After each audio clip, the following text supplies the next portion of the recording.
The January 14th, 2025 regular meeting of the Everett Public Schools Board of Directors is hereby called to order. We have a few people unable to make it tonight, including President Mitchell, so I will be filling in as chair. Thank you all for being here. We'll start with the land acknowledgement. Director Revelinsky. We acknowledge the original inhabitants of this area, the Stahubs people, and their successors, the Tulalip tribes. Since time immemorial, they have hunted, fished, gathered on, and taken care of these lands and waters. We respect their sovereignty, their right to self-determination, and honor their sacred spiritual connection with the land and water. In Everett Public Schools, we strive to create equitable outcomes and build a culture of inclusive belonging for all students, teachers, staff, and community. Thank you. Please stand for the Pledge of Allegiance. Pledge allegiance to the flag of the United States of America, and to the republic for which it stands, one nation, under God, indivisible, with liberty and justice.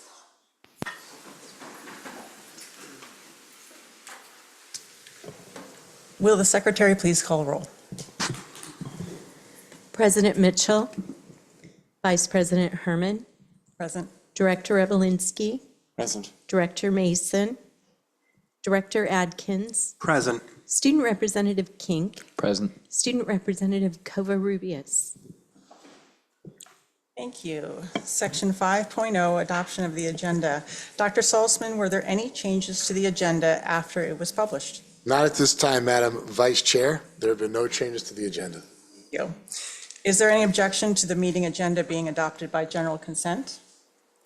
Being none, the agenda is adopted by general consent. We have some special recognitions tonight, starting with the recognition of middle and high school composting video competition winners. So I will invite Ms. Weinberg up to the podium to kick us off. Thank you. Good evening, Vice President Herman, Board of Directors, Dr. Saltzman, and Student Representative. This evening, we are recognizing the winners of our middle and high school composting video competition. These students have shown incredible creativity and leadership in promoting an important initiative, food waste composting, which launched in our middle schools and high schools earlier this month. I would like to introduce Chief Operating Officer Larry Fleckenstein now to tell us more about the competition and introduce our winners. Thank you. Composting is an essential part of our district's sustainability efforts, and it is exciting to see this program come to life in our secondary schools this month. To inspire their peers and educate others about the importance of reducing food waste, we held a contest this winter for interested students to create videos to increase awareness and understanding of why composting is important and to promote the launch of our composting program within our secondary schools that's launched this month. With over 34 submissions, our judges had a difficult time choosing only one video to represent each of the middle and high school levels. But tonight we celebrate the two outstanding teams whose work rose to the top of the compost heap. So let's go ahead and begin this evening by recognizing our middle schoolers.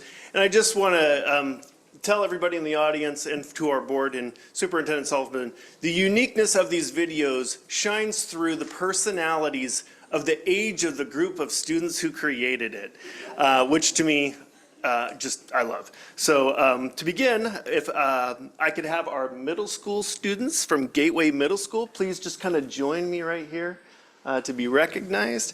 Our middle school composting video winners are a team from Gateway Middle School.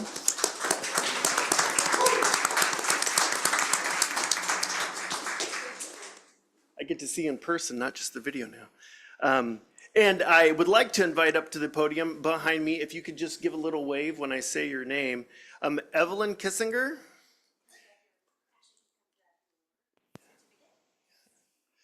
Luke Perkins, Ison Lee, Macy Armstrong, Leah Todd, Olivia Kim, Annika Kashuk, Shivanshi Das, Jace Begor, and we're out. Okay. sorry, and Alicia Olia Garcia.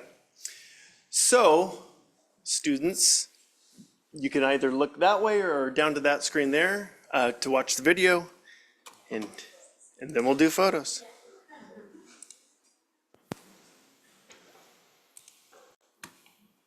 All right.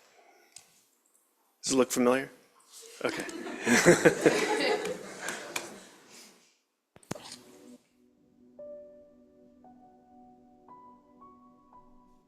Can you believe that some kids don't have food? It really makes me feel bad. Yeah, I guess. Over 284,760 kids are food insecure in Washington alone, and around 700,000 kids can't afford lunch. I want to know if there's some way I could help them. Do you ever notice this happening at your school? What about in your neighborhood? Town, city, state, country, around the world? Starting on January 6th, we will be having a composting program at a lot of different schools. Want to know what you can do to help? Yeah, sure. Why not? Not really. Even if you're uninterested, let me tell you about it. Do you ever just...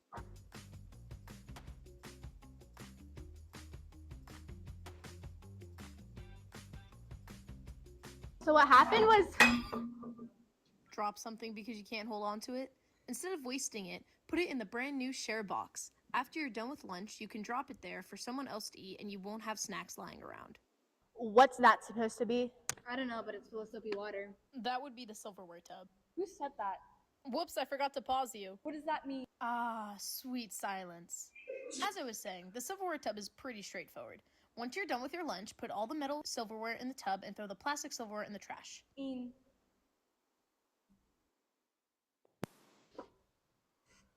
Another thing you will see for our new composting program is a milk bucket.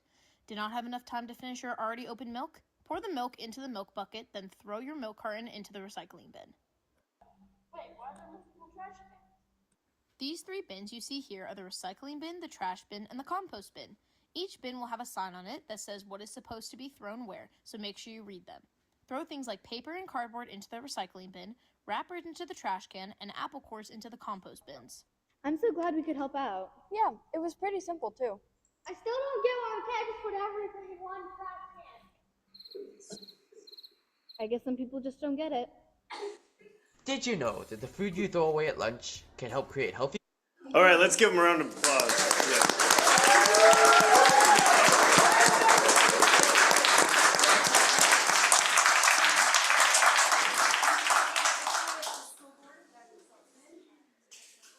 And parents, feel free to come up here and get a picture as well. This is your photo op time. Right.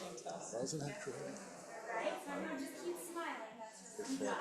Let me change the background to their video real quick. That's not their video. Yeah, let me do that.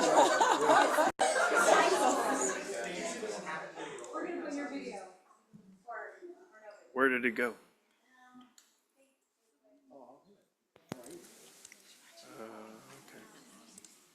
Okay, I'm gonna just do that. Yes, there you go. Oh, so sorry.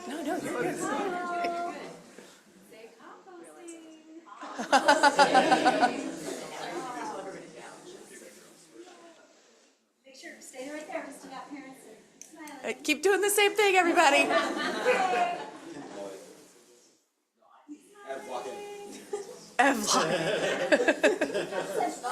So much locking. Ev. Isn't that sweet?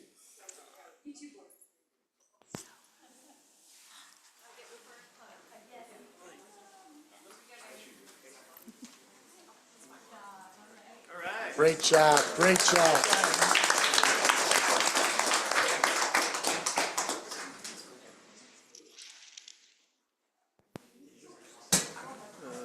Let's see. Zoom.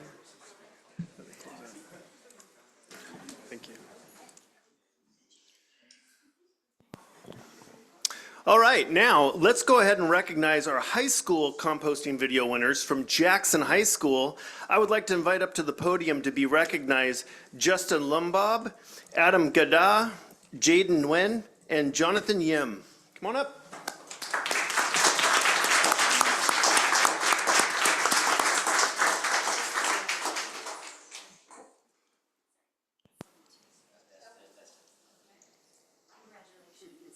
Congratulations.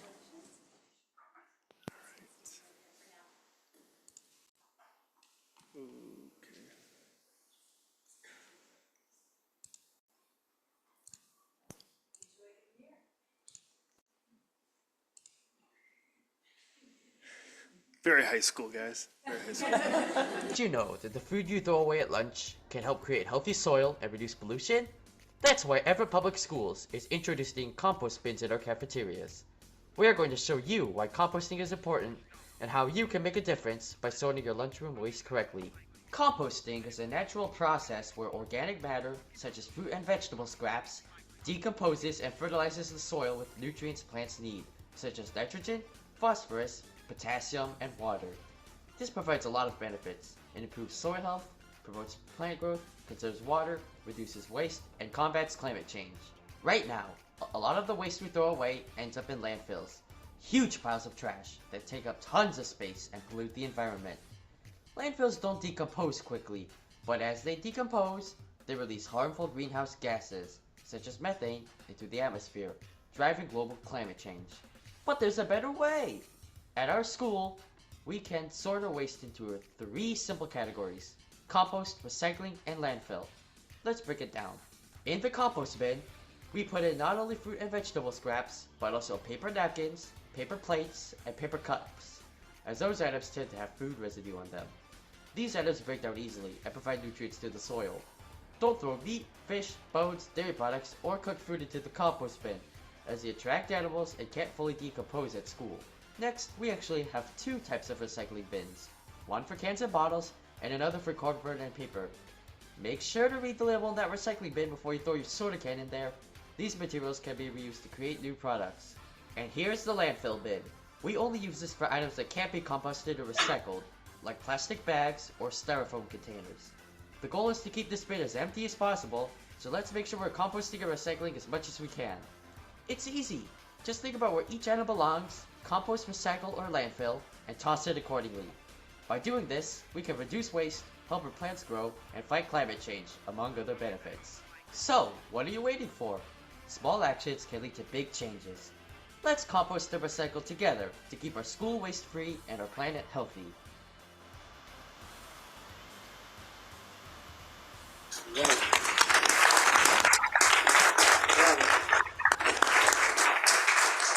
Did you know that the food you throw away at lunch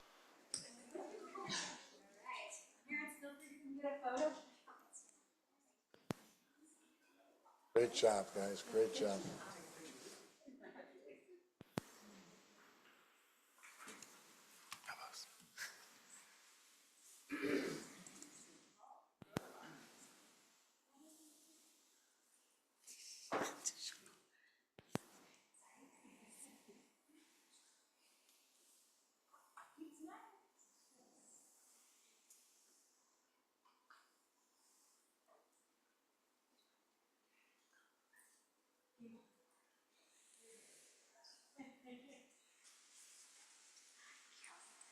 Nice job.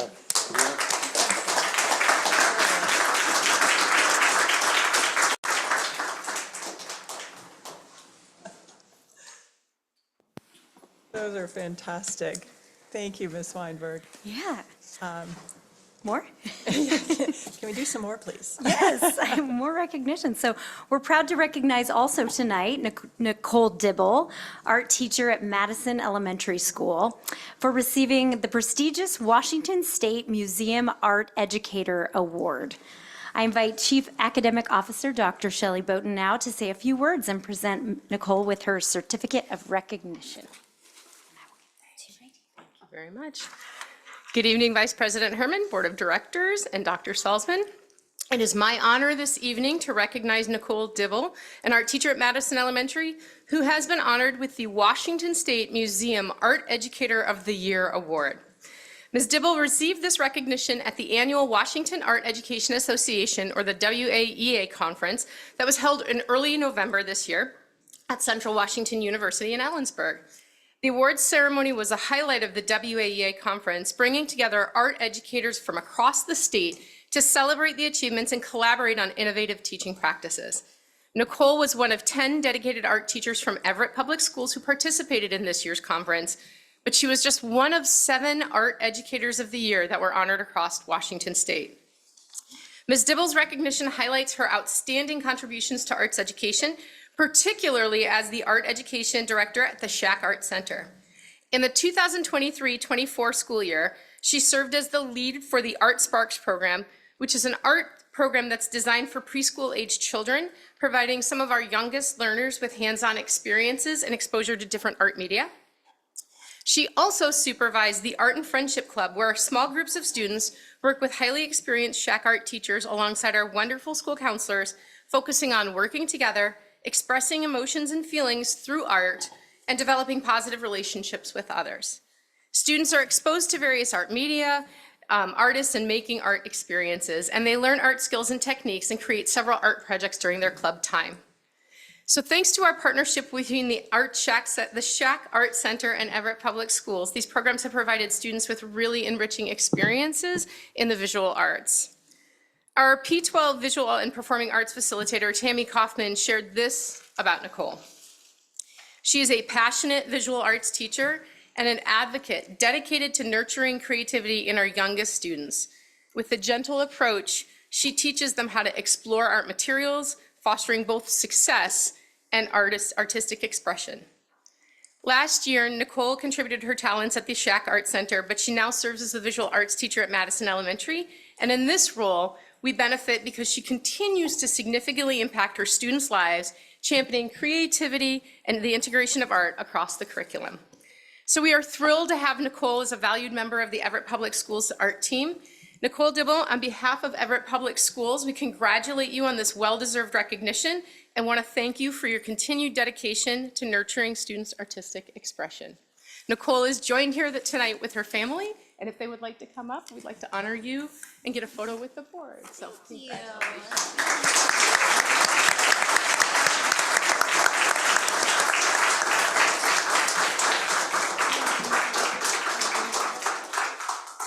Congratulations. Congratulations.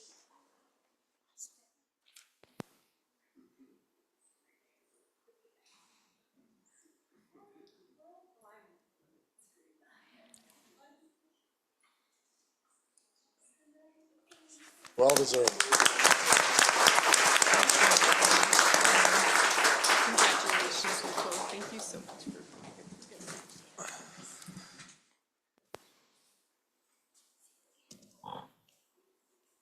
Well, a big congratulations to Ms. Dibble and to the students. I think it goes without saying how much we value creativity, which is shown in both of those recognitions, and what fantastic examples for all of us to recognize, learn from. So thank you for being here. Ms. Weinberg, any? I'm just up here with the slides. Great, okay. Thank you. Recognition, families and students, you are absolutely welcome to stay for the meeting.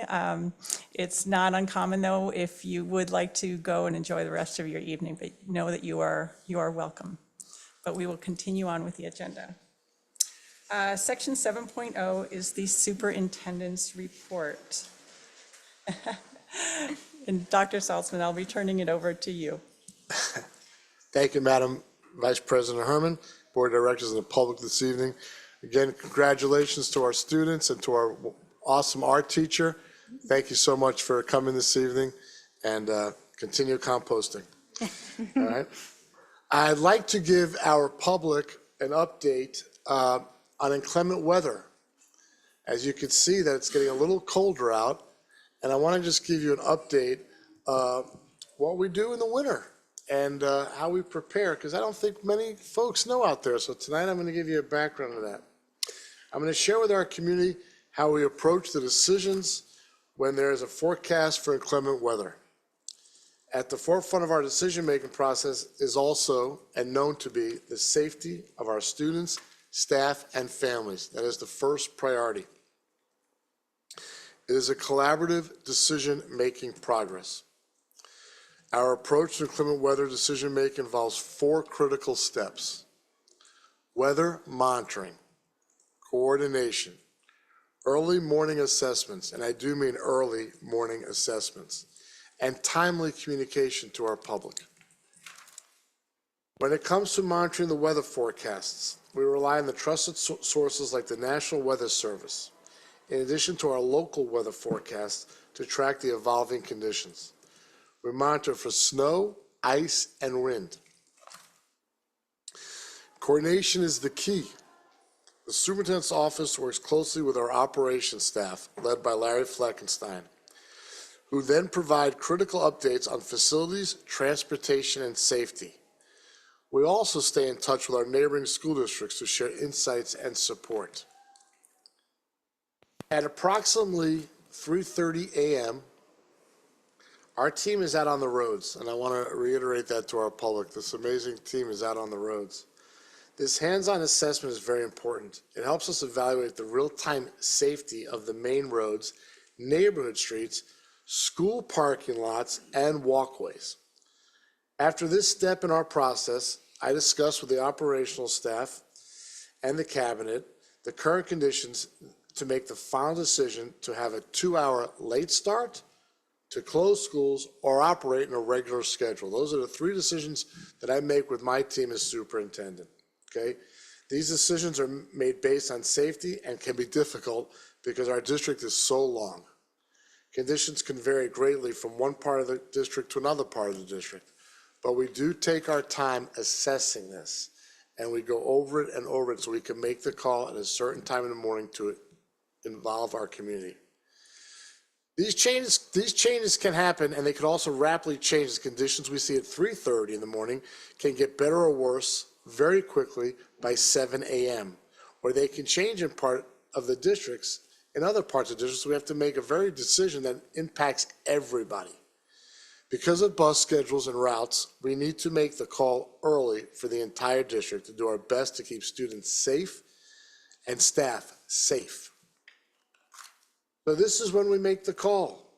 Communication is vital in the process. We plan to communicate decisions by 5:30 a.m. to our public and share them through multiple channels, including Parent Square, which allows us to send out a text, an email, a voice message, and app notification for parents and staff who have to download this app, which right now we over 75% are downloading the app.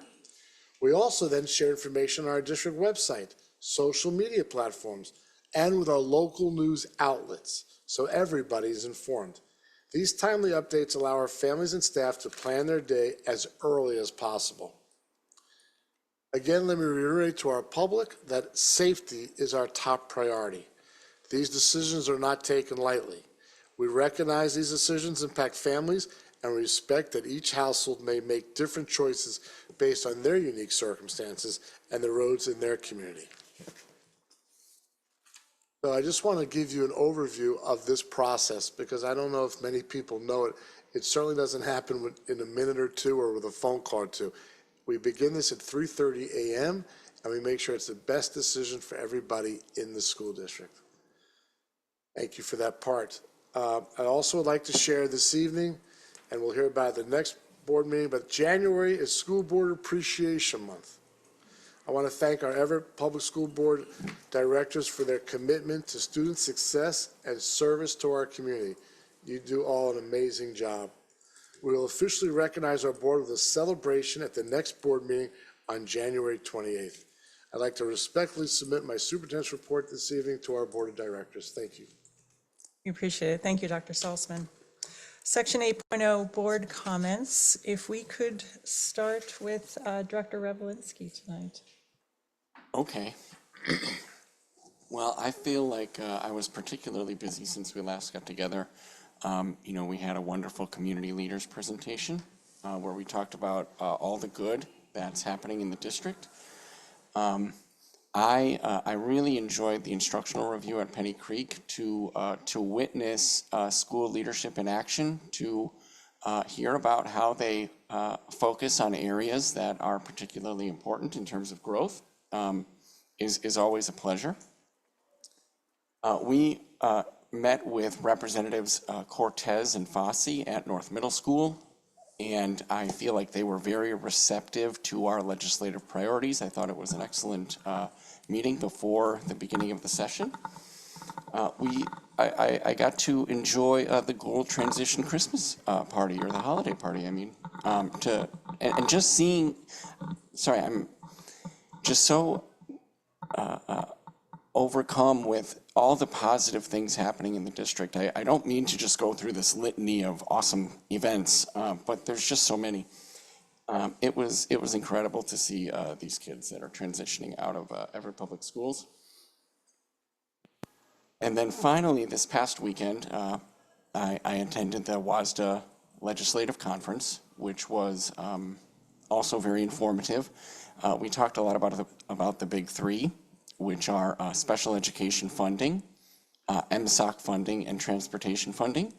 And I mentioned last time, or I mentioned Senator Wellman last time, and she reiterated a lot of what she said and her commitments. And I did think that it was particularly poignant because she mentioned how staunchly opposed she was to letting any bill out of committee that had an unfunded mandate. The applause was, it was an uproar. So we were really happy to hear that. And then finally, reflections here in the CRC. The theme was accepting imperfections. There were arts of all different media, voice, video, music, painting, coloring. Shout out to the Everett PTSA Council because that was a fantastic event, and it was very moving. Yeah, that's about all I got. Terrific. Director Atkins. I have a far shorter update. I unfortunately was not around for most of the past month. I got married and went on my honeymoon, so I did not have much time for any school district activities. I did get to participate in WASDA's legislative conference this past weekend, and just got to hear more about how to engage authentically student voices, and with the start of the legislative session, just keeping an eye on just what's going to be happening around K-12 education funding. And that's all I have to report for now. First of all, congratulations, Director Atkins. And all I'd like to say is I had a great winter break, and I'm sure all the other students in the district did. Winter break's my personal favorite time of the year because it's the longest, and we have lots of time to refuel. But since we're almost on our way to second semester, and so far in this year we've done great work with integrating AI and locking down on the cell phone policy, and I feel like students are a lot more engaged this year. So as we finish up the year, I think we should just keep moving forward with this theme of focus and education. Terrific. Thank you, Student Representative Kink. And I'll just finish up by also saying congratulations on your wedding and Happy New Year to all. I think most was mentioned. The winter party for the transition students, 18 through 21, Strive, Goal, Project Search. It was wonderful seeing those students and teachers all come together at the Carl Gibson Center. It was a fantastic way to end the year for me as a director. And then the legislative conference, that was, in fact, the points that you made were exactly the same ones that I was sort of excited about. Senator Wellman, I thought she had a great talk on Sunday morning and a lot of support. So here we go with the legislative session. And then lastly, actually, what Student Representative Kink mentioned about AI, I'm looking forward to the Let's Connect this Thursday. And at Eisenhower Middle School, hopefully we'll get a chance to talk with some parents and students. And I'm really curious where people are at with that. We're hearing more and more about it. I feel like at our conferences, even this past weekend, I know we had some tips on how to use AI for advocacy with the legislature. So really interesting. Well, with that, the next section on our agenda tonight is 9.0 public comments. So, Dr. Salzman, are there any requests for public comment this evening? Madam Vice Chair, there's none at this time. Okay, thank you. Section 10.0 are legislative updates. So for that, I will turn to Director Revelinski. Okay, well, not much to report. The legislative session just began yesterday. Many bills were filed. They were pre-filed. There's lots of bills. And WASDA published their watch list on Friday. There's a whole bunch out there, and I mean it's day 2. That's about it. I'm excited to monitor and report out on next time. Perfect. Thank you. Section 11.0 Consent Agenda. Dr. Salzman, have you received any questions about the consent agenda item? Thank you, Madam Vice Chair. And to the public, in the case of this consent agenda, the Superintendent's Office received no questions regarding the consent agenda. Thank you, Dr. Salzman. First, does any director wish to remove an item from the consent agenda and place it in the new business section of the agenda?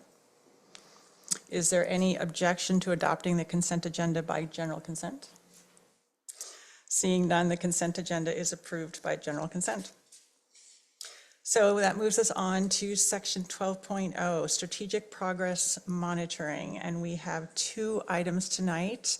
The first, strategic initiative study sessions preview. So I'll invite Mr. Fleckenstein to the podium to present on that. Thank you, Mr. Fleckenstein.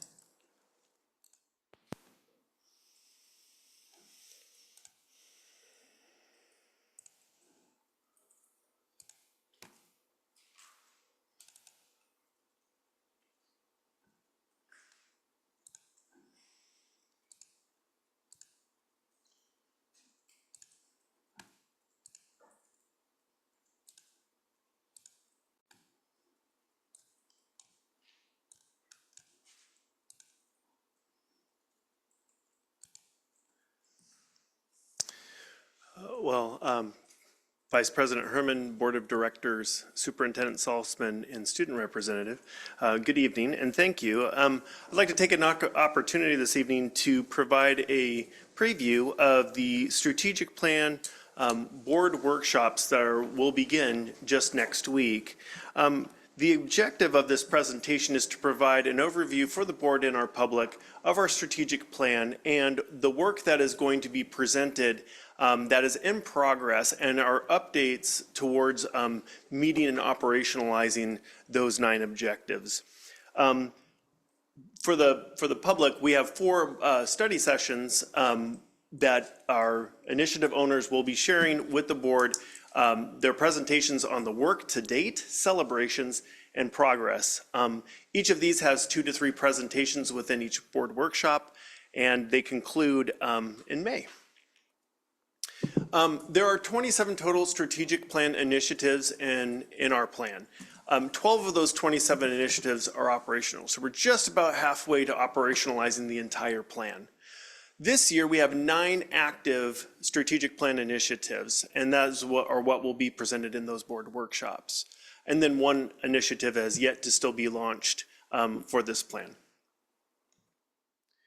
So to kick it off next week on January 21st, we have 2 presentations. The first will focus on high-quality early learning programs. And what's exciting about this particular presentation is it's going into its second phase of the initiative, from pre-K and K focus of early learning into the primary, lower primary grades, and the work to continue the work of early learning into grades 1, 2, and 3. And then also, the board is going to hear a presentation next week also on our safety expectations and our framework for how we make decisions and improve the practices within Everett Public Schools with anything to do with emotional, behavioral, or physical safety. In February, there's 2 more presentations that will occur in the workshops. The first is the implementation of a process for monitoring the essential practices. And this particular presentation, it's a new initiative that the board has not seen yet. But as its presenter will be sharing, it is now one of the most critical pieces of the success and the future success of our strategic initiatives and our ability to improve as a district as a whole, but also academically and also with our internal practices. So very exciting, very connected to our student information system development that's going on that we'll be implementing. And then also in the February 20th session, we will be sharing with you our continuous growth to create a culture of excellence around career pathways and supporting our employees in their growth. In March, it will be a big meeting. There will be 3 initiatives at that meeting. To begin will be a presentation on positive behavior interventions and supports, or PBIS, and also with multi-tiered system of support. Of course, 2 of the most primary ways that we support our students social, emotionally, and with intellectual safety. and academically support them. And then also an update on our establishment of the grading and assessment practices across the district to ensure that students are being assessed accurately, but also providing the feedback from their instructors to help them do better and to grow. April 29th, we have 2 presentations. Both are brand new initiatives that launched this year. The first is ensuring instructional practices to optimize personalized learning. And then the second is our work around developing and implementing culturally responsive customer service practices. Each of the study sessions, I don't know how to move that, but I'm gonna move it down here. Each of our study sessions follows the format that you see here on the screen. What I'd like to point out for the board and for the public is not only the celebrations and examples of recent work around these initiatives, which is always a highlight of the presentations, but specifically also how we progress monitor each of these initiatives for their measurements about how we know we're getting better. And so the presentations you're going to see this year are going to highlight clearly how the progress of the initiative is monitored and measured, so we know and how to improve based on the results that we get year in and year out.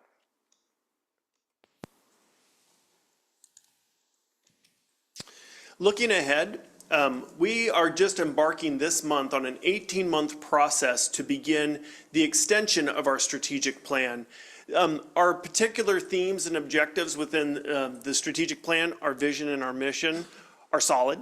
And we are going to continue to build upon that in the extension of our strategic plan. But 18 months out from when that needs to begin, we have to start going back through that process of 3 phases. So you can see here, starting this January is the beginning of phase 1, which is the planning and data collection phase. And as we go through the next 18 months, we will get into phase 2, which is strategy development, and then phase 3, that final initiative, the specific initiatives that we will be developing in phase 3.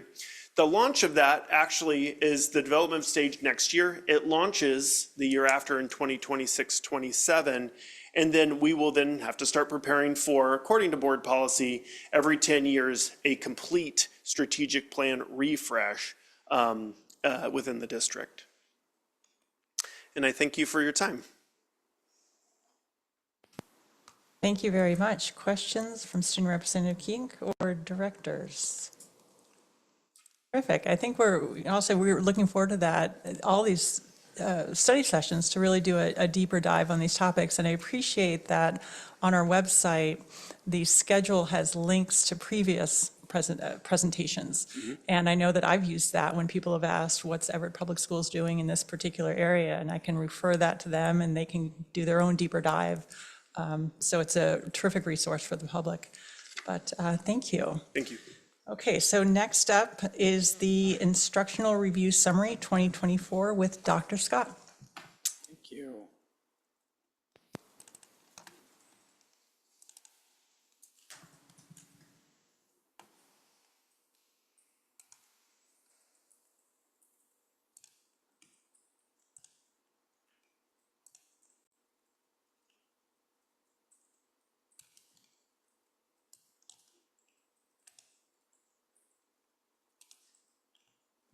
Well, good evening, Dr. Herman, Board of Directors, Dr. Salzman, and Student Representative Kink. It's our pleasure this evening to present our annual summary of the instructional review season.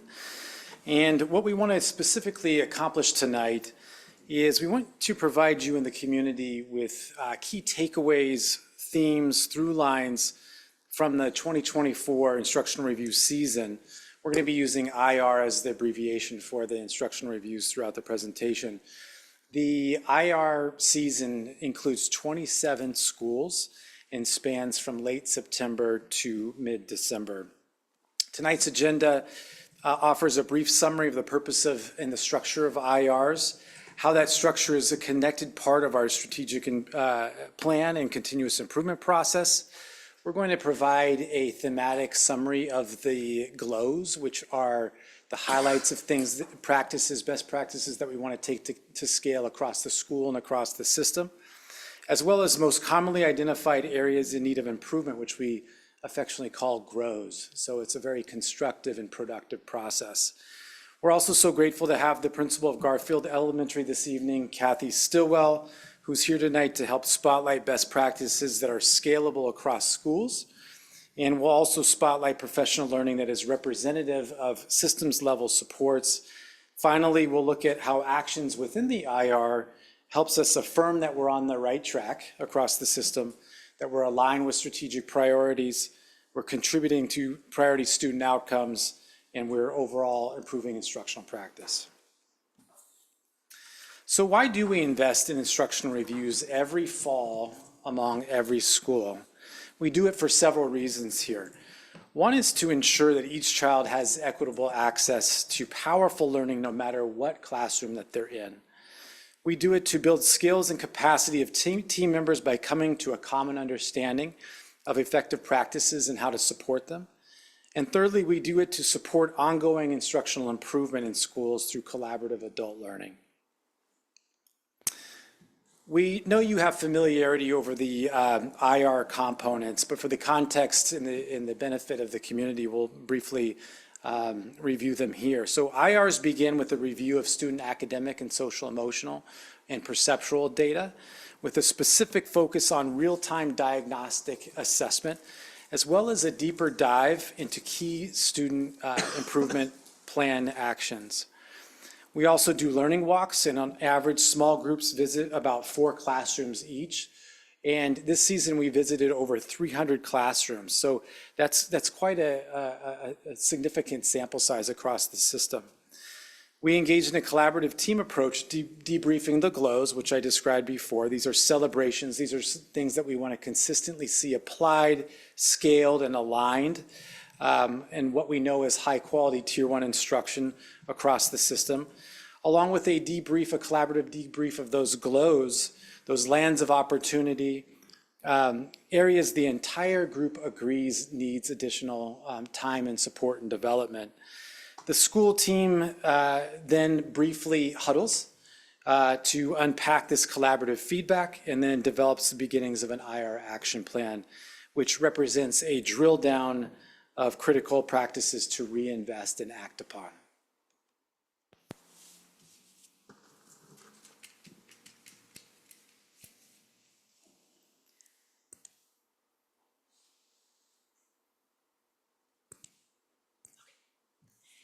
Good evening. I want to share a little bit of the context of the instructional reviews. We have up here, and you probably have seen this before, our theory of action. If we lead by consistently implemented high-quality Tier 1 instruction, progress monitoring, and data-driven responses to that progress monitoring, social, emotional, and positive behavioral support systems as foundations, and high-performing teams that drive that continuous improvement. If we see those adult practices happening and we lead for those, then we will achieve sustained student achievement gains. We have been using this theory of action over the last 3 years, not just for our IRs, but for all our professional learning for our school leaders. This adds to the coherence of the instructional review process. Our theory of action informs our look-fors and areas for growth, and our action planning that follows the instructional review. And I think you'll see this tied in when Dr. Meisner talks more about the GLOWs and GROWs.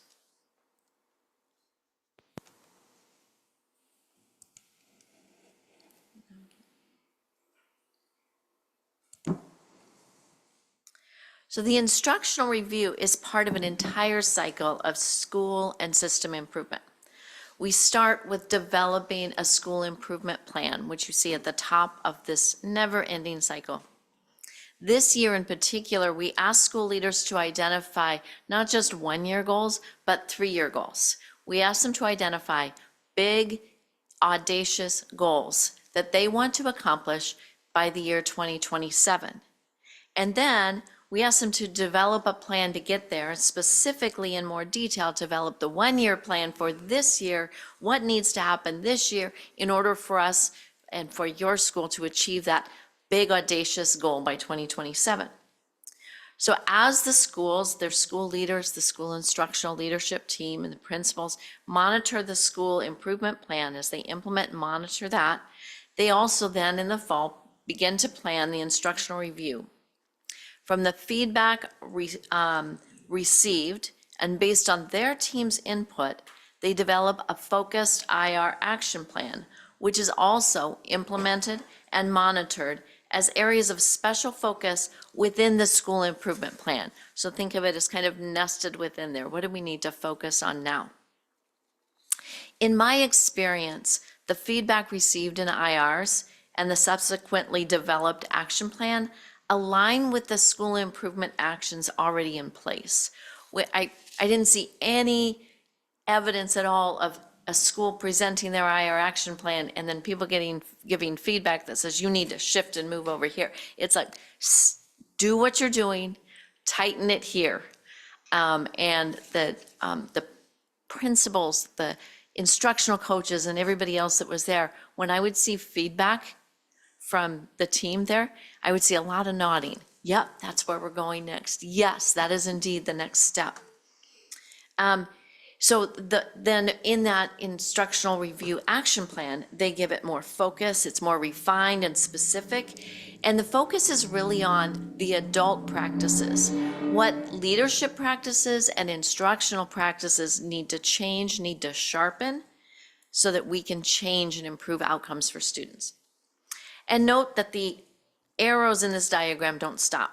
As the school leaders and their teams build the next school improvement plan, the second year in that 3-year plan, it's still based on that 3-year goal, the actions already in place, and on the results they are seeing, so they respond to that student achievement data, and that progress monitoring continues.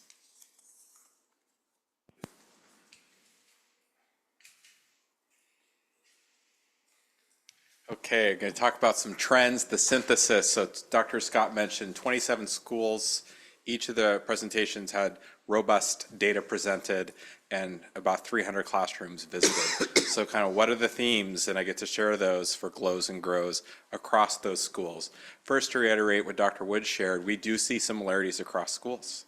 And we'll share those, but we also see iterations from the prior year, that next level of work.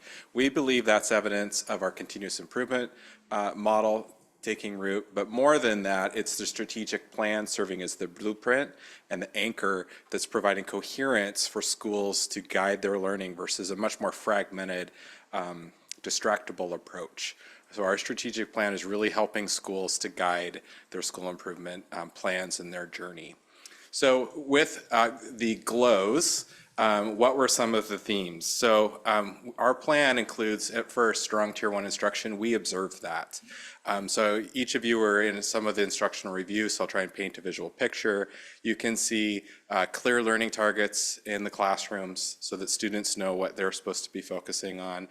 We saw a lot of engagement. We saw students standing. We saw students interacting with content. We saw students interacting with each other. So we saw a lot of strength there. We also saw a nice combination this year, particularly of group engagement and learning, but also balanced with individual learning. And that individual learning was leading to formative assessment that was helping to inform next steps for teachers to stretch the learning or to reteach. Lots of celebrations there. Another area of the GLOWs was progress monitoring, and we heard that particularly in the data presentations. We heard references to our shared data tools across the system, such as Imagine Language Learning for multilingual learners, iReady in elementary and middle school, and the Panorama Success Platform serving as an anchor for interventions and tracking, each of those helping schools to know every student and their strength, their need to move them forward. Another GLOW that was noticed in the IRs was intentional and effective use of our paraeducators. We want to acknowledge their contributions to the quality of instruction, and that was a theme again, and we definitely want to shout them out and call that out.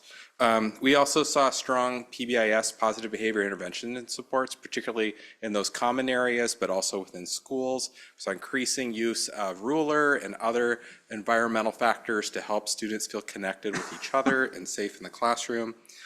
We also noted strong teacher teams, and as made evident by alignment between classrooms. So you can see some consistency in terms of pace or consistency in instructional practices or methods to deliver the content with students. So our teams are really working well, and those were all noted in our glows across our schools.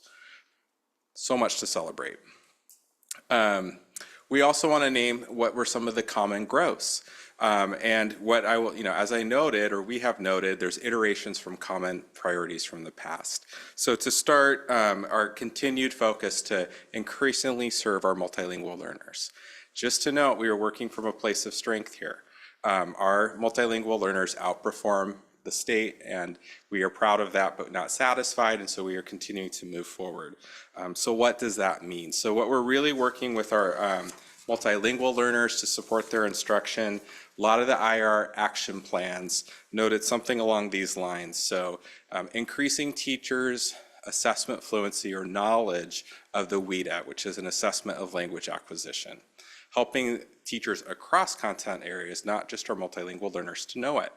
That then increases their ability to plan intentional instruction, provide just enough support for students. We call them scaffolds. So that scaffold is just the right amount based on the data that we have for our multilingual learners. So what that means is just more intentional planning using the assessments that we have for our multilingual learners, but multilingual learners having access to that across content areas, not just their English language development courses, but across their whole instructional day. So a lot of our IR action plans call that out. They might be in different places, but that's the broad kind of spectrum of theme. Returning to high leverage planning to support our students, right? That's the big theme. We had glows with progress monitoring, but we also had some grows for progress monitoring. That's, we see some strengths and some next levels. Again, with multilingual learners, we have some schools needing to get more intentional with some existing tools like Imagine Language Learning at elementary, just making sure they're doing that consistently, or they have new staff and they need to bring them on board to get that consistency where it needs to be. With secondary, progress monitoring for multilingual learners centered a lot around our new courses, our new curriculum for the English language development courses that we have this year.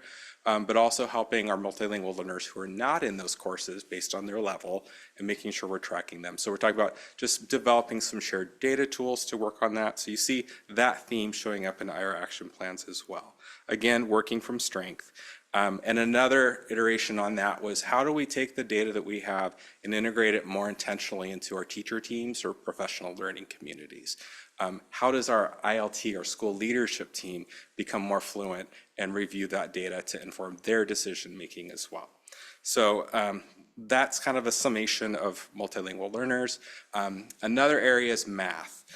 So engagement continues to be one of the areas for math, but we see increasing levels of engagement with our math instruction, particularly that's to see the students standing, talking, they're on the vertical spaces, the whiteboards, you may have seen some of that this year. So that's really exciting. And the next level with that is how do we also assess where they are at that individual level? How do we get that data? How does the teacher get that data for the individual student while keeping that level of group engagement so that they can reteach? That's what that's leading to. So that's really exciting. We saw in the IR action plans for the grows a continued emphasis on co-teaching and making sure that intentional practice continues. Attendance, we saw a lot of grows in that area, but last year attendance tended to focus on school-wide approaches, that tier 1 level. How do we get everybody here more often every day? The IR action plans have moved on a bit to, okay, that's secure, but how do we reach the students who still aren't here as much as they need to be? And one of the strategies that's consistent this year is family engagement. So how do, in even like in elementary, kindergarten, bring them in early, making sure our families know that. So family engagement was a big part of our attendance work, and for a more narrow group of students, not as much the whole school at this time. So that's a summary of our glows and grows. Again, to emphasize, these all are in line to our strategic plan and to our priorities for strong Tier 1 instruction. At this time, I'd like to invite Principal of the Garfield Elementary, Kathy Stillwell. Thank you. So now I'm going to bring the school perspective. And we agreed I had about, 50 minutes? I love to talk about Garfield. Those Buffalo fans, stay focused. Okay. It's a pretty exciting time for us. Just saying, game this weekend. So at Garfield, we have one goal. We were asked to be bold. What's your audacious goal? We have one very clear goal. And our theme this year was We Climb Together. So we climb together to achieve this one goal as one team, one vision, one goal. We say that all the time. And our goal is to eliminate poverty as a predictor of student achievement. And we are going to achieve that goal. So to get there, we need to work together. We need to be clear about where we're going. If we're going to make it to the summit, if we're going to make our goal, we've got to have a really clear map. This is our map. We start with the strategic plan for the district. That's our foundation. Then we go big picture, our school improvement plan. And we think through that. That drives our work, our PLCs, and we use that data to determine our action. Our PLCs help make that happen. Then we go a little bit deeper, and that's the instructional strategies, those shifts we need, what professional learning, where do we need to build capacity, and making sure we have those iterations of intervention cycles, and that we're continuously progress monitoring. All of that helps us increase student achievement and close those gaps, particularly with our students, our language learners, and our special education students. And the goal is to eliminate poverty as a predictor of student achievement. By the time I'm done, you're going to be saying it with me. Our whole staff says it together, so it's kind of a thing. But I won't make you say it, I promise. So we climb together. Like I said, we analyze our data. Kathy mentioned the work we do in the summertime. We started it in June, but we're looking at our data, and what we saw right away is we have really strong culture and climate at Garfield. We have a very strong sense of belonging, our students and our staff. So what we needed to do to really achieve this goal, we need to focus on our systems, on student achievement. So what we did is we went and looked at that data, our SBA data, our WASF data, our Washington School Improvement Framework data, and really tried to see like where were we seeing the most gains, the most growth. And it was very clear to us we had an alignment issue. We had some calibration to do, and then we had some agreements as a staff, like we're gonna do this. Number one is out of the gate. We cannot spend any time, in high school you call it zero chapter, in elementary school it's reviewing from the year before. We don't have time for that. It's grade level material right away. Out of the gate, we start strong. There's no, it's a soft start, but it's a quick soft start. We ought to get right into the material right away. Our kids are ready for it, they're hungry for it, and we need to do that. We don't have the luxury of time to wait. We have an urgency to this work. And then maintaining high expectations with high levels of support. We cannot lower our expectations. They must remain high. Our kids deserve that. And we have an obligation to ensure that we are doing everything we can to support them to make those high expectations. And then with that is that mindset. We have to have a relentless belief in our kids, so much so that they start believing in themselves. And you can see it in classrooms where kids really, they're hearing it constantly. Okay, champs, okay, you got this, we do hard things. And they hear that enough and they believe it and they do it. It works. And then, so we take that and we're on our path of our MTSS or multi-tiered systems of support. And we have one of the big pieces of that is our data days. So 3 times a year, we come together. I bring a grade level team together, my coaches and myself, and we spend a day doing this work. We look at the data. We're looking at that Imagine Language and Literacy data. We're looking at iReady data. We're looking at Smarter Balanced data, WIDA data, and all the way down to that unit assessment data. We do this for math and we do this for reading. Then we use those diagnostics in iReady, the unit assessments, and we identify students that need Tier 2 and Tier 3. And we go literally student by student. So we're identifying, we've named them, we've figured out what's the cycle we need, we build those, and then what do we need to, like I said, high levels of support, what do we need to do to have the capacity to give them that support? What do I need to do as principal to make sure that these cycles are happening and remove the barriers that might get in the way? And all the while, we're progress monitoring. And I continue that work with my coaches and in our PLCs, that progress monitoring. I have a board in my office that is all I could possibly look at. So it's always at the forefront. What are we doing? Where are we at with our unit assessments in math and reading? So which leads to our PLCs, our professional learning communities, that is our special sauce. This is how we make it happen. I cannot say that enough. PLCs are what is helping Garfield achieve what we've been able to achieve. And the number one thing that we focus on and why it's important, and we make our schedule based around it, I do all the things I can to ensure that this time is sacred. Our PLCs meet twice a month, and which is double what they did last year because we saw, wow, this actually really works. So planning. If without a plan, you can't get there. So we work really, really hard to make sure that we are spending our time focused on the right things and planning for the right things. And then we make sure that that is super duper focused because we use data always to ensure that the moves we're making are making a difference and we're reaching all our kids. So our PLCs just ensure that we're keeping those intervention cycles going. And so in the IR, we've gone through our data, we show them the stuff I just showed you and then more, we dive into that. Then we go into the classrooms, the best part, you get to see the rock stars in action. And then we come back and then we discuss kind of what you see, what are we thinking? And this is what is an example of what comes out of that.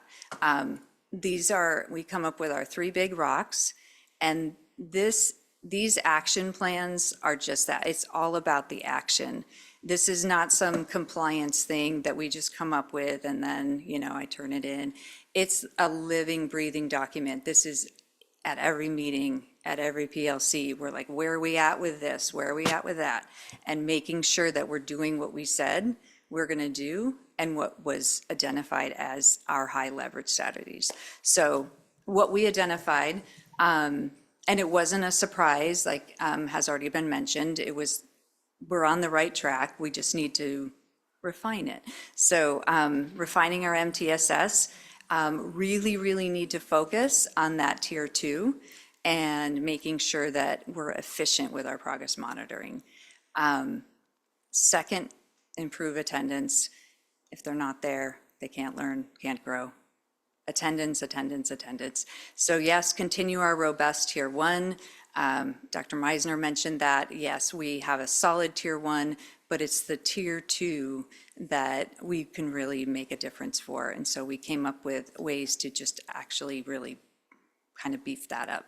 And then lastly, closing the gaps in math achievement, identifying what are the things that we need to do to build capacity in our teachers, what are the things that we can do, job-embedded professional learning like OELs, modeling, coaching, and then making sure that when we're doing that planning, we're planning with the ML learner in mind, we're planning with the students that have disabilities, and we're building in those scaffoldings and making sure everyone feels like they can be super duper successful.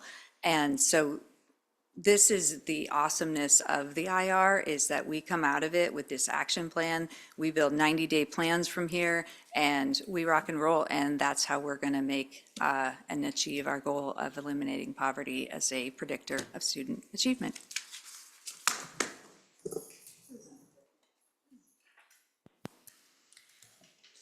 You can see that our principal corps, including Principal Stillwell, are excited about the work and see the value in the IR, in the instructional review.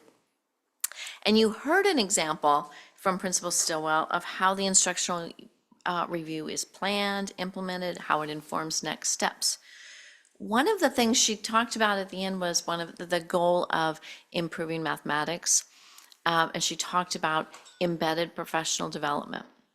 And she mentioned OELs, which is observation for evidence of student learning, and we want to show you a video that will explain how principals, as a result of the IR, in coordination with the regional superintendents, mobilize the support of the leaders in the academic team and other teams at our central office to ensure that the staff have that we build their professional capacity, that we provide professional learning, that it's job embedded so that they can implement their action plans. We can see the growth in student achievement. So here's a short video of secondary math facilitator Kathy Trosvig and an OEL cycle at Everett High School.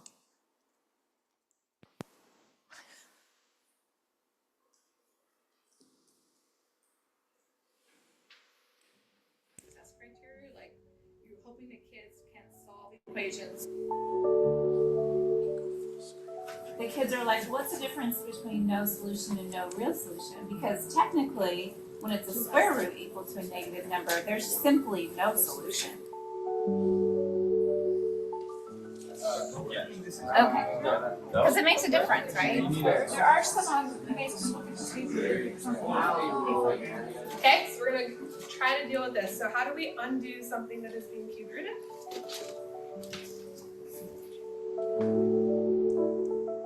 What if the wrong is in the last step? That's fine. Still Okay. just put it Still together, right and yeah. wrong. Okay, because that's First, right and wrong, and then in the wrong ones, how would we group those to know where we move forward? So I just want to reflect a little bit on last week's professional learning experience that I engaged with my math teachers, observing evidence of learning. It was probably the most impactful professional development that I've participated in, to see actual real-time, next day implementation of new strategies, new ideas that really supported students and all of our diverse learners in accessing rigorous content. It was our math instructional facilitator who was able to ask the questions and facilitate discussion that led to real clear, like, next steps, actionable items. That then the very next day when I was walking through math classrooms, I saw it being implemented. This came out of both an initiative to help support math instruction, but also specifically out of our instructional review in identifying what are our next steps to enact our school improvement plan, which was to really think about how we expand and refine our implementation of building thinking classrooms, as well as the non-permanent vertical surfaces that allow kids to really engage with the math, make mistakes, erase it, try over, get immediate feedback as they're working through the problem. Hi, I'm Andrea Moret, and I'm on the Algebra 2 team at Everett High School. OEL gives us an opportunity to work together for a full school day, our PLC team. And it's so nice because we're fresh for the day. We haven't been teaching all day, and our ideas are kind of like able to flow. And also we were really able to focus on the standard and the intention of not just that lesson, but the overall unit and the big ideas that we needed to draw in to that lesson. As we did this thin slicing idea, which is like giving students harder and harder, or more and more challenging problems one step at a time. That was really interesting to see how they responded to that. My name is Chelsea Myers. I'm a geometry teacher here at geometry and algebra 2 teacher here at Everett High School. And the thing that I implemented like right away was doing our synthesis. So being able to apply the same solving problems or practice to 3 different types of questions that students might look at and think one looks infinitely more hard than another, but seeing how ultimately the solving method is the same.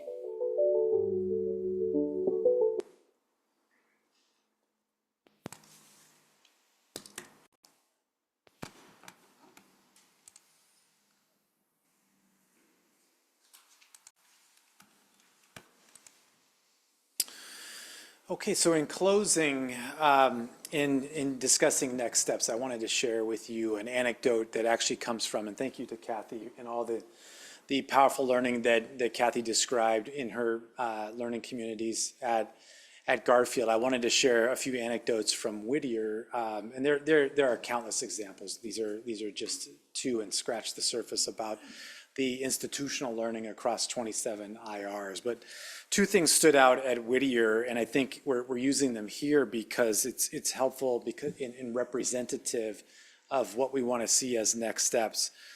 One is that they mentioned to preserve the core. Very straightforward, preserve the core. So this is about ensuring working the improvement plans, and you heard that in some of the pieces that were shared earlier. Working the work. We've got robust school improvement plans. You've got the complementary relationship with the instructional review action plan. So let's work the plans that we have in place, preserve that core. Building collective efficacy among our staff, and then our commitment and recommitment to those best instructional practices that we want to see across the classroom and growing those and nurturing those.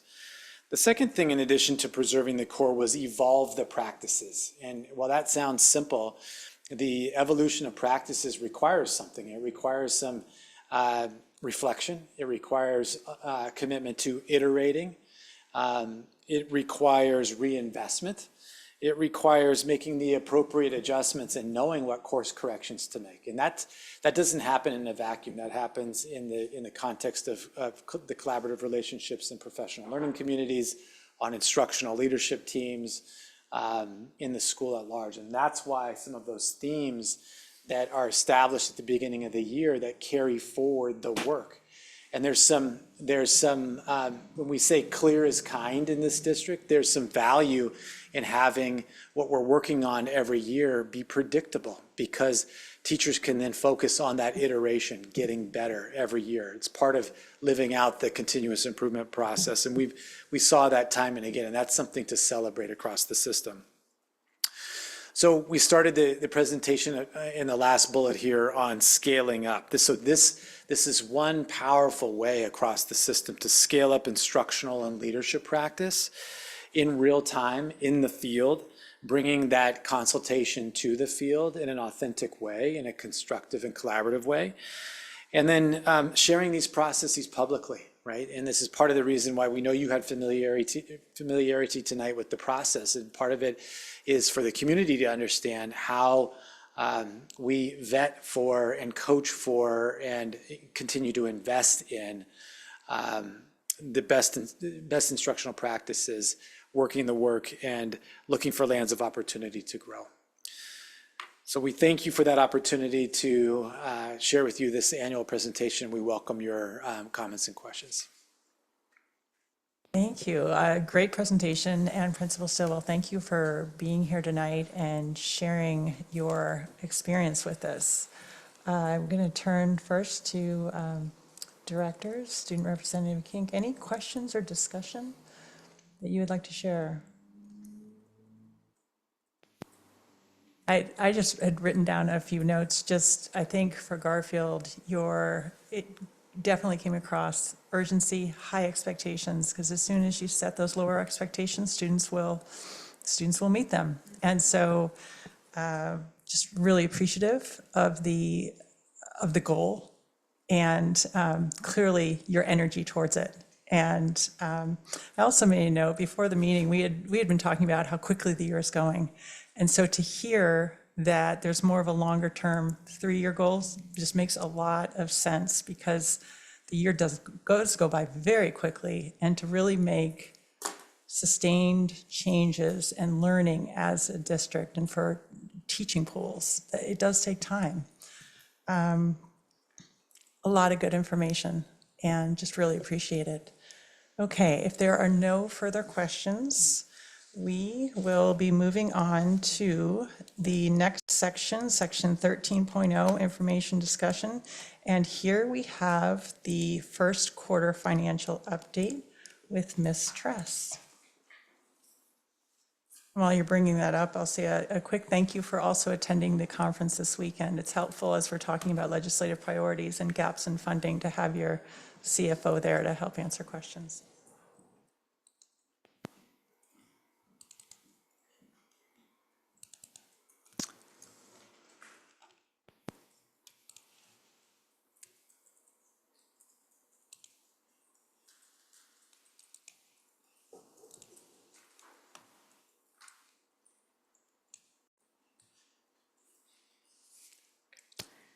Thank you, Director Herman. It's always great to learn so much about what our legislatures are doing and help advocate for K-12 funding. Tonight, thank you, Board of Directors, Vice President Herman, Dr. Saltzman, Student Representative. Tonight, I will review the first quarter financial update for the 24-25 fiscal year. This presentation will include a summary of information regarding the district's general fund, its main operating fund, its relevant enrollment, revenues, expenditures, and fund balance. In addition, we will review the district's 4 other comprehensive funds, which include the Capital Projects Fund, the Debt Service Fund, the Associated Student Body Fund, and the Transportation Vehicle Fund. Additionally, in tonight's consent agenda item included the November financial report, which has additional details and information regarding the summaries that will be presented tonight. I'll begin with discussing the general fund, the district's main operating fund, and we'll start by reviewing overall the district's enrollment. This graph represents monthly enrollment for the district's general fund for the past 2 years and the current 3 months for the current fiscal year. I want to highlight that, as you can see, this fiscal year our enrollment has been larger and is larger than our prior year enrollment. I also want to note what isn't reflected on this graph is that our enrollment was actually higher than our budgeted amounts as well. That was adopted this August, and so we're seeing more students come in not only from a budgeted perspective, but also a year-over-year perspective as well. This enrollment represents the annual average of the student full-time equivalent, which differs from what you typically hear the district talked about, which is student headcount, which is the student headcount. That's the total number of students counted on a specific day, and we typically talk to that as our October 1st enrollment. I talk to enrollment first as this drives over 60% of the district revenues, and so we want to highlight that as we go to our next slide, which will discuss projected revenues for this fiscal year. Projected revenues for this fiscal year are anticipated to be over 408 million, close to 408.6 million for the 2024-25 school year. This is a slight decrease from our projections in October, driven by actual property tax claims and grant expected claims. What we do is we do an analysis of the calendar year claims, and we did see a slight decline in collections for the calendar year 2024 versus 2023, and so we've updated our projections on what we anticipate to collect in our 2025 collections. As we look at our monthly revenue trend in the graph on this slide, you can see that our monthly revenues are following typical patterns, and these projections and our revenues are reflecting updated enrollment projections in our general education programs, our special education programs, our multilingual service enrollment, as well as CTE enrollment. Most of our state and federal grant awards are finalized, but we still have a few that we are getting final information for, and we'll see updates as we go and as I present this information throughout the next couple months. And just a note for the board and our community, the revenues we collect at this point in time are based on budgeted enrollment. And so we will see our revenues collected for our state revenues reflected on actual enrollment in January. However, because we were so close in our projections, it shouldn't see any significant change in our trends when it comes to collections as a whole, revenue as a whole. Looking at the general fund's projected expenditures, we anticipate about $413 million for the fiscal year, which is within board-approved appropriations. This is a slight decline from our October projections, driven by actual expenditures and our staffing costs for the month of November. I also want to highlight we are anticipating our material, supplies, and operating costs to be higher than our adopted budget, really driven by service costs in our special education program. We are seeing an increased enrollment over our budget, as well as our rising costs in those services as well. That is offset by our projected staffing expenditures. They are anticipated to be lower than our budget, again, driven by the vacancies in our special education program, as well as staffing alignment during the first 8 days of our enrollment analysis and staffing in September. When we review our monthly expenditures for this year and prior years, and based on those trends, we do see fluctuations year over year, really driven by how we process our material, supplies, and operating costs, so the services and the things we buy. Each month has a total number of weeks we typically have an opportunity to pay, and so we don't have consistency month over month and year over year in regards to the number of weeks we process those payments, but they are aligned with what we're anticipating for the year. And what that means for the general fund's fund balance, there's actually really no change from our projections from October. We're still anticipating an 8.4% projected ending fund balance of total expenditures. This is up from 7.5% from the adopted budget in August. And this is driven by a few things. One, slightly higher beginning fund balance, a higher than budgeted enrollment and staffing cost alignment. Any significant changes can swing our anticipation in expenditures and revenues, and as well as fund balance. And then November ending fund balance was approximately $40.2 million.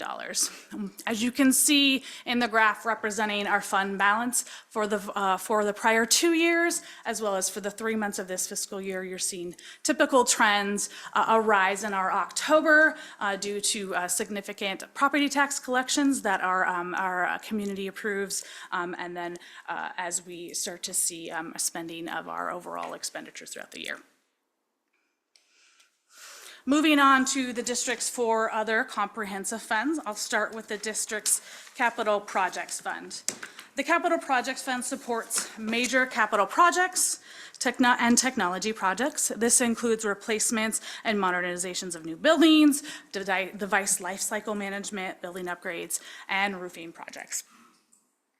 I want to highlight we see a similar fund balance trend, but we do have a larger fund balance for the 24-25 fiscal year, and that's really driven by the fact that our capital levy is now a levy instead of bond revenues. Where bond revenues we can get at one point in time and build these larger projects. Levy revenues are spread over time for the collections, and so we have to build up that fund balance to support some of the larger projects like a replacement or a modernization of a building. For example, Jackson Elementary School will be breaking ground this year, and we anticipate about $55 to $60 million in cost to be spent during this year to modernize and replace that building.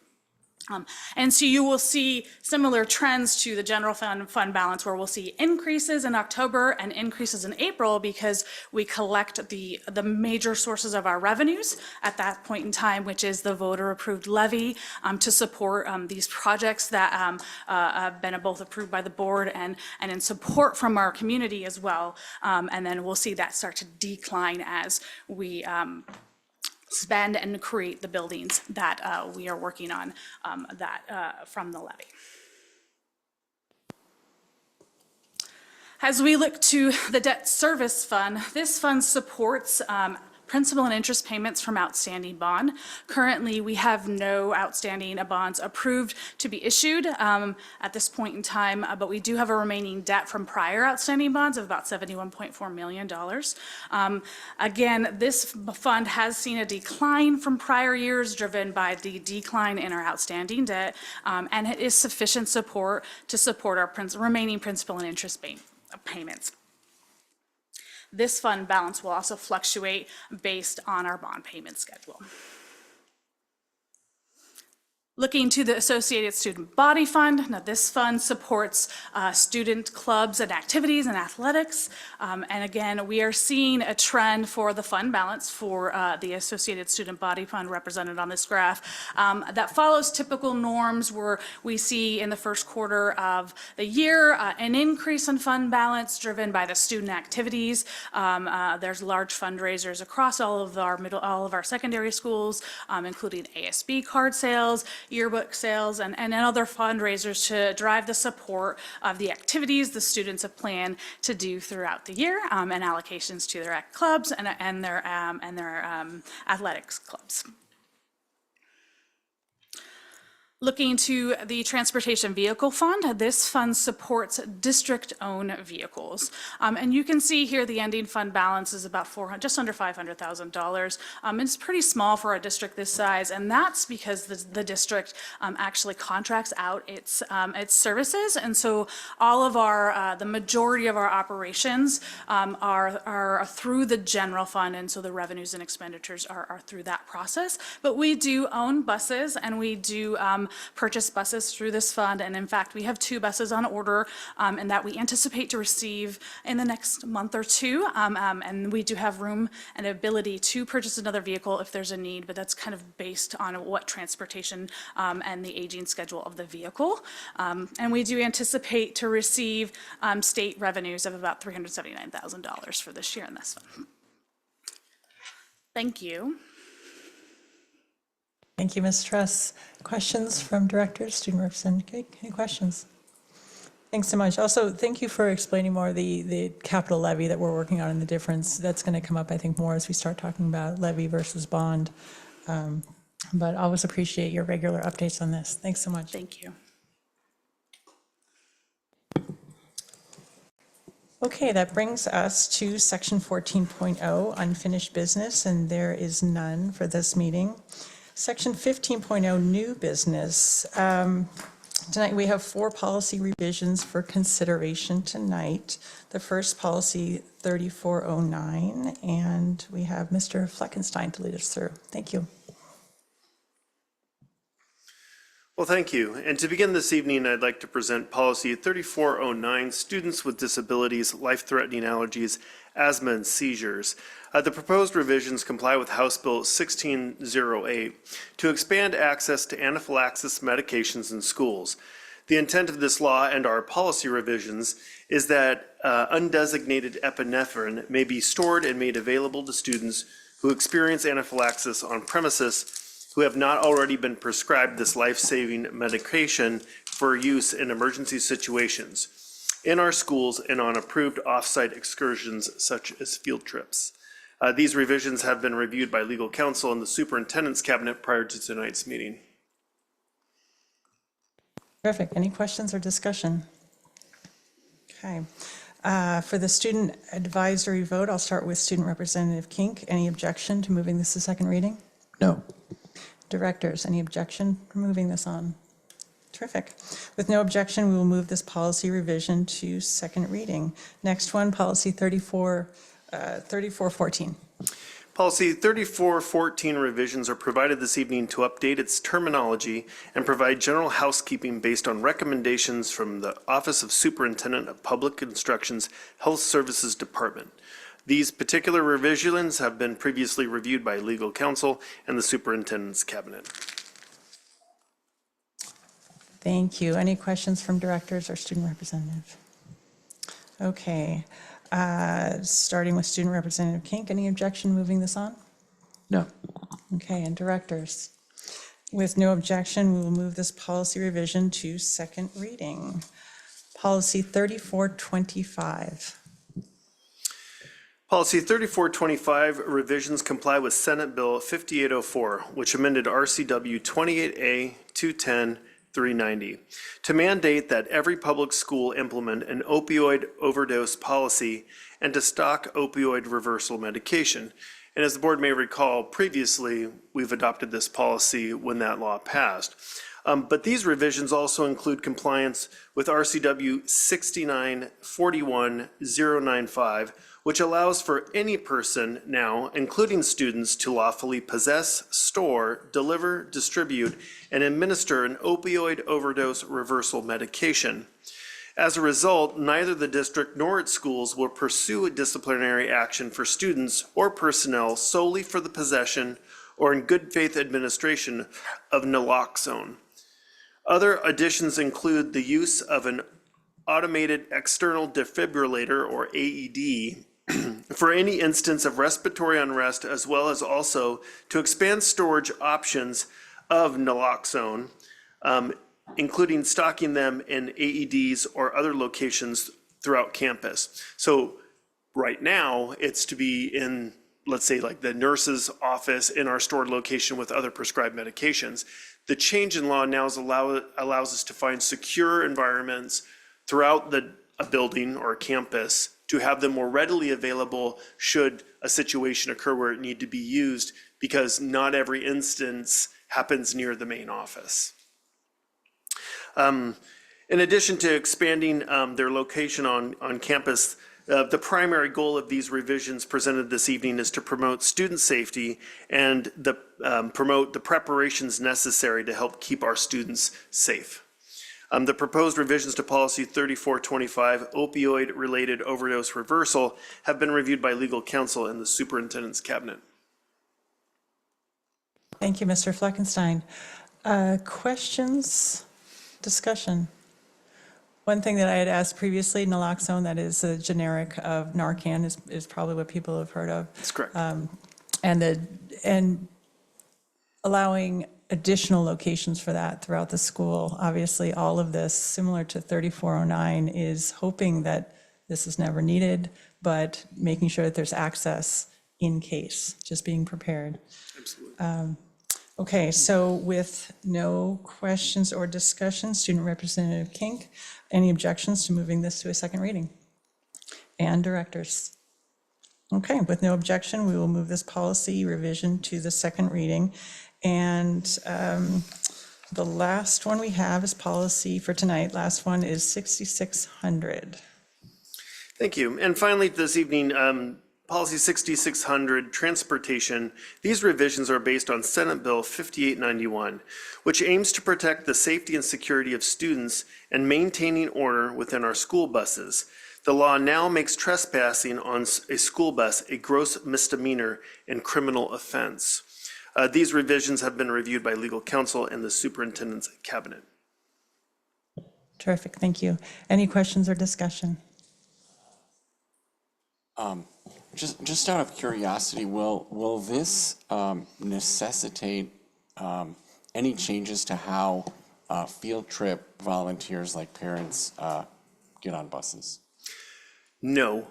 Within the provision of the law, actually, within the law itself, if you were to go there, in Section 2 of that law, subsection 4C, an individual with district written consent is approved to ride and enter a bus.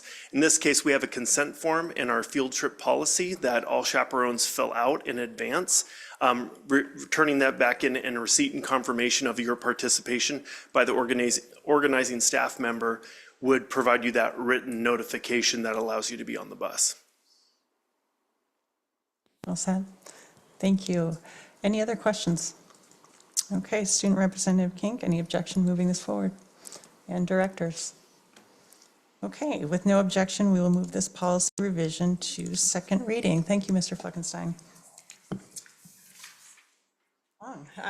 That takes us to section 16.0, upcoming agenda items. Dr. Salzman, what is planned for our upcoming meetings? Yes, thank you, Madam Vice Chair, Board of Directors, and the public. At the January 16th special meeting, the board will attend the Let's Connect community presentation at the Eisenhower Middle School. At the January 21st special meeting, the board will participate in the Strategic Progress Monitoring Session, first one.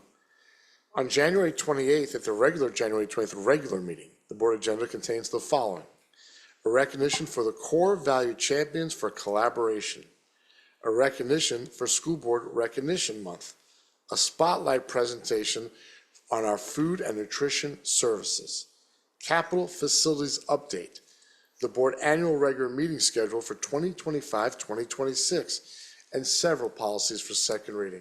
Thank you, Madam Vice Chair. Fantastic. Section 17.0, executive closed session. There is none for this meeting, and that leads us to adjournment. This concludes the January 14th, 2025 regular meeting of the Everett Public Schools Board of Directors. I want to thank you all for attending this evening. Meeting is adjourned.